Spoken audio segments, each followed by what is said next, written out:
40 ದಿನಗಳ ಘನಘೋರ ಯುದ್ಧಕ್ಕೆ ಕೊನೆಗೂ ವಿರಾಮ ಸಿಗ್ತಾ ಇದೆ. ದಾಳಿ ಪ್ರತಿದಾಳಿ ನಡೆಸದೇ ಇರೋದಕ್ಕೆ ಇರಾನ್ ಅಮೆರಿಕ ನಿರ್ಧಾರವನ್ನ ಮಾಡಿಕೊಂಡಿದೆ.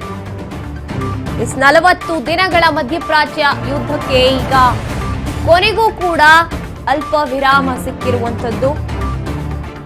ಇಬ್ರು ಕೂಡ ದಾಳಿ ಪ್ರತಿದಾಳಿಯನ್ನ ನಡೆಸಬಾರದು ಅಂತ ನಿರ್ಧಾರ ಮಾಡಿದೆ. ಇನ್ನು 40 ದಿನಗಳ ಈ ಯುದ್ಧ ಇರಾನ್ ವಿರುದ್ಧ ಡೊನಾಲ್ಡ್ ಟ್ರಂಪ್ ಗುಡುಗಿದ್ರು ತಣ್ಣಗಾದ್ರ. ಡೆಡ್ಲಿ ದಾಳಿಯನ್ನ ಬಿಟ್ಟು ಕದನ ವಿರಾಮದ ಮಾತನಾಡಿರುವಂತದ್ದು ಡೊನಾಲ್ಡ್ ಟ್ರಂಪ್.